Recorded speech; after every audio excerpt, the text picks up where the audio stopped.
Hi everyone, this is Dr. Sonal Srivastava. Welcome back to my channel.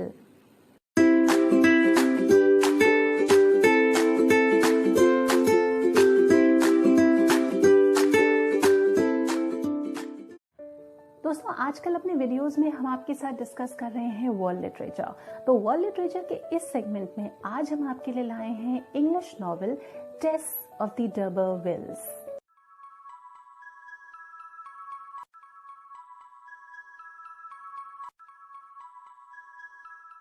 Thomas Hardy के famous novel Tess of the d'Urbervilles का एक सब title भी है a pure woman.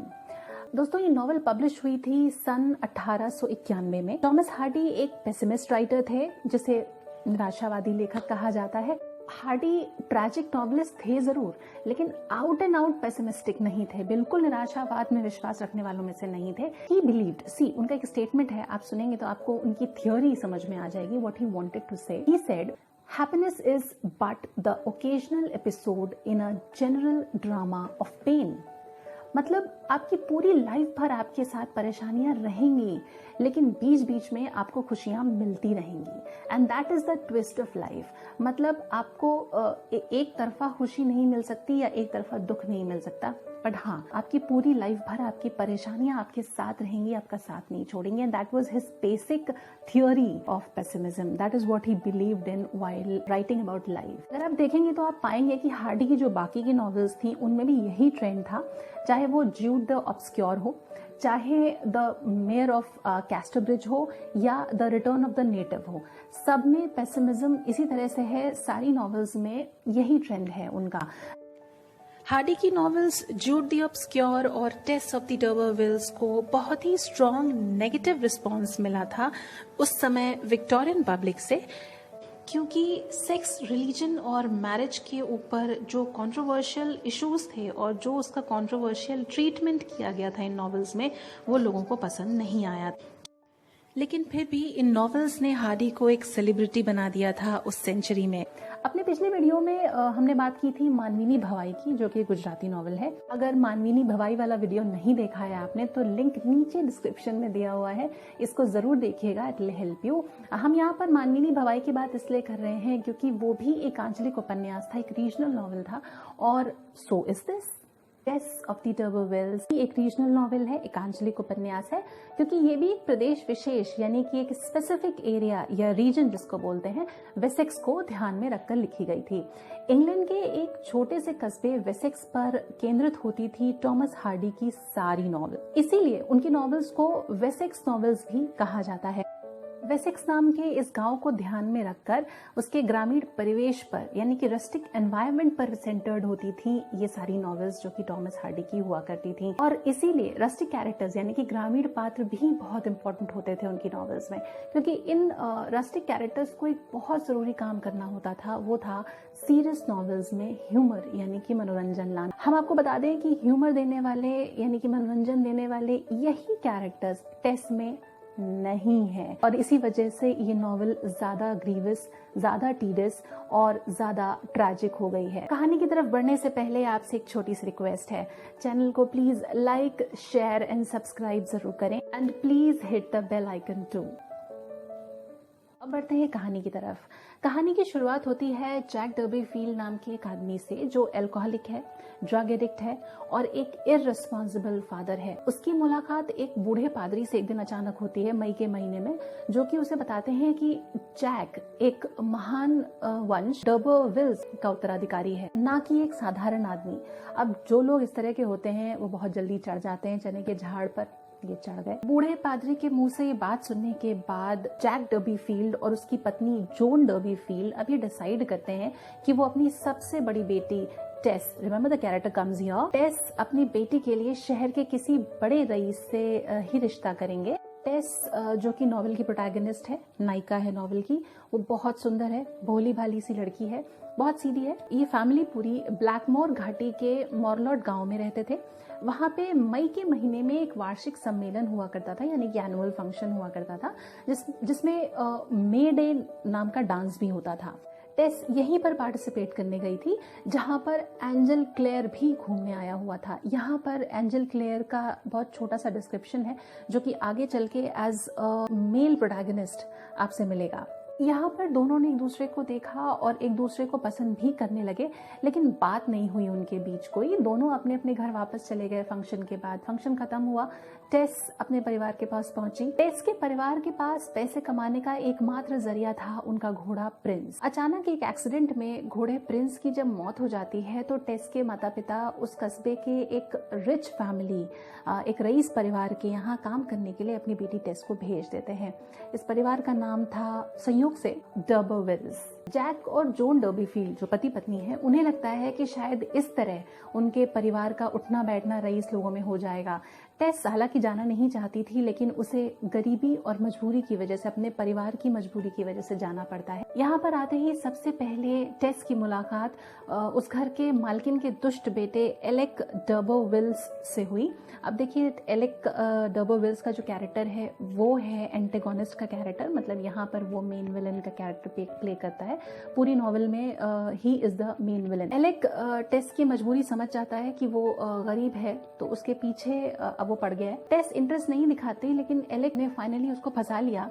हालांकि Alec से प्रेम नहीं कर पाई टेस कभी भी, बट वो अपने आप को बचा भी नहीं पाई। टेस प्रेग्नेंट हो गई तो एलेक ने उसे छोड़ दिया। वो नौकरी छोड़कर अपने घर लौट आई और एक बच्चे को जन्म दिया जिसका नाम उसने सौरो रखा। सौरो का मतलब होता है दुख। जन्म के कुछ दिन बाद ही बीमारी की वजह से सौरो की भी मृत्यु हो जाती है। अब टेस कहीं काम करना चाहती थी, इसलिए एक डेयरी मेड यानी कि ग्वालिन का काम टॉलबोथेज फार्म पर उसे करने को मिला और वो करने लगी। यहाँ पर उसे 3 बहुत अच्छी सहेलियां मिल गई और यहीं पर उसे फिर से मिला एंजल क्लेयर।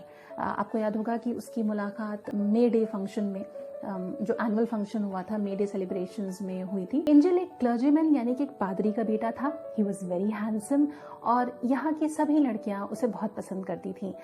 जल्दी ही टेस और एंजल में भी प्रेम हो गया, लेकिन एंजल ने टेस को शादी के लिए जब प्रपोज किया तो टेस उसको अपने बीते दिनों का सच नहीं बता पाई। उसे हिम्मत नहीं हुई कि कैसे किसी ने उसे धोखा दिया था ये बात बताने की। इसलिए जब शादी का दिन आया तो वो एक लेटर में सब बातें लिखकर, एक पत्र में सब बातें लिखकर उसने एंजल के रूम में डाल दिया। लेकिन अनफॉर्चुनेटली, बदकिस्मती से, वो लेटर बाय चांस एंजल के कमरे के कारपेट के नीचे चला गया। बेसिकली एंजल को नहीं मिला वो लेटर। टेस और एंजल की शादी हो जाती है। इस बीच एक बहुत छोटा सा इंसिडेंट है यहाँ पर कि शादी के बाद चर्च से लौटते वक्त एक मुर्गे ने बांग देना शुरू कर दिया, जो कि अपशगुन माना जाता था। खैर, शादी के बाद एंजल ने टेस को एक दिन अचानक अपने पास्ट के बारे में, अपने बीते दिनों के बारे में एक राज बताया, एक सीक्रेट बताया कि कुछ समय पहले तक एंजल के किसी प्रोस्टिट्यूट से यानी किसी वेश्या से संबंध थे। अब टेस को थोड़ी हिम्मत मिलती है इस बात से और वो ये सोचती है कि शायद मेरी बात भी मैं उसे, अपने हस्बैंड को बता सकूं। फिलहाल टेस एंजल को उसकी गलती के लिए माफ कर देती है, बट अब बारी है टेस की सच बताने की। टेस ने जब अपना पास्ट बताया एंजल को तो एंजल उसे माफ नहीं कर पाया। यहाँ पर आप देखते हैं कि कैसे सोसाइटी के डबल स्टैंडर्ड्स सामने आते हैं। किसी महिला से अगर कोई अपराध होता है या कोई गलती हो जाती है या उसके साथ कुछ बुरा होता है तो उसे कभी माफ नहीं किया जाता, लेकिन जो मेल्स होते हैं वो एक्सपेक्ट करते हैं कि उनकी हर गलती को माफ कर दिया जाए। और यहाँ पर भी टॉमस हार्डी ने सोसाइटी के इसी डबल स्टैंडर्ड को बहुत अच्छे ढंग से पोर्ट्रे किया है। खैर, टेस के पास अब कोई चारा नहीं बचता है। वो फिर अपने घर लौट आती है और एंजल घर छोड़कर कहीं और चला जाता है। अब टेस के घर की हालत जो है वो और भी खराब थी, क्योंकि उसकी माँ बीमार थी और उसकी देखभाल के लिए कोई भी नहीं था। पूरे घर की देखभाल अब टेस को ही करनी थी। इस दुख की स्थिति में, इस दुख की कंडीशन में एंजल के माता पिता से मिलने की कोशिश भी करती है टेस। एक बार उनसे मिलने जाती भी है घर पे, लेकिन मिल नहीं पाती है। यही रास्ते में उसकी मुलाकात फिर से एलेक डर्बरविल्स से हो जाती है। अब आप देखेंगे कि टेस की लाइफ में कोई खुशी नहीं लिखी है, इसीलिए अब एलेक डर्बरविल्स फिर से उसकी लाइफ में वापस आ जाता है। एलेक ने अब अपना चोला बदल रखा है। अब वो एक प्रीचर यानी कि धर्म पर उपदेश देने वाला बन के घूम रहा था। वो फिर से टेस के पीछे पड़ गया जब उसने देखा कि टेस के फादर की भी डेथ हो चुकी है और उसके घर की भी हालत खराब है। तो मीनवाइल टेस एलेक्स से परेशान होकर, अपने घर की समस्या से परेशान होकर एंजल को फिर से पत्र लिखती रहती थी। इधर एंजल को भी अपनी गलती पर पछतावा हुआ और उसने डिसाइड किया कि वो अब वापस जाकर टेस से मिलेगा। टेस अब तक अपने हालातों से बहुत थक हार चुकी थी, बहुत मजबूर हो चुकी थी, इसलिए उसको मजबूरी में वापस एलेक के साथ जाना पड़ा। लेकिन इच्छा उसकी अब भी यही थी कि एंजल आए और उसे अपने साथ लेकर जाए। इधर एंजल ब्राजील में रह रहा था टेस को ढूंढने के लिए। अब वो वहां से चल दिया और जब अपने घर पहुंचा तो उसे टेस के लेटर्स मिले। अब वो टेस को और डेस्परेटली ढूंढते हुए उसकी माँ के पास पहुंचा। तो टेस की माँ ने बताया कि टेस सैंडबर्न नाम के गांव में चली गई है। वहां पहुंच के एंजल ने देखा कि टेस एक द हेरॉन्स नाम के बड़े से महंगे होटल में रुकी हुई है। एंजल ने उससे माफी मांगने की सोची, वो गया, लेकिन टेस ने उससे कहा कि अब बहुत देर हो चुकी थी क्योंकि अब वो एलेक के साथ वापस लौट गई थी। एंजल ये सुन के भारी मन से उसे छोड़कर स्टेशन की तरफ चल दिया। इधर एंजल के लौट आने से टेस के अंदर हिम्मत सी आ गई और जब उसने एलेक से बात करने की कोशिश की तो एलेक ने उसे फिर धमकाने की कोशिश की, जिस पर टेस ने फाइनली एलेक को छुरा भोंक कर उसका खून कर दिया। यहाँ पर एलेक की जान चली जाती है। इस मर्डर के बाद टेस एंजल को ढूंढने निकल गई और जब उसे ढूंढा तो उसे सब कुछ बता दिया। एंजल ने अब उसको एक्सेप्ट कर लिया था और अब वो दोनों वो जगह छोड़कर कहीं और चल दिए और कुछ दिन तो उन्होंने बहुत सुकून से बिताए। लेकिन अब क्योंकि मर्डर हुआ था तो पुलिस को भी आना ही था। पुलिस ने टेस को अरेस्ट कर लिया और फाइनली नॉवेल का अंत दुखद होता है जब टेस को फांसी की सजा हो गई। इस मर्डर और अरेस्ट के बीच का जो समय टेस ने एंजल के साथ गुजारा था, बस इतना ही टेस के जीवन में खुशी का दौर था। उसके अलावा उसे कहीं भी खुशी नहीं मिली और आपने भी देखा कि कैसे एक पेसिमिस्टिक नॉवेल के फॉर्म में ये नॉवेल उभर कर आई है।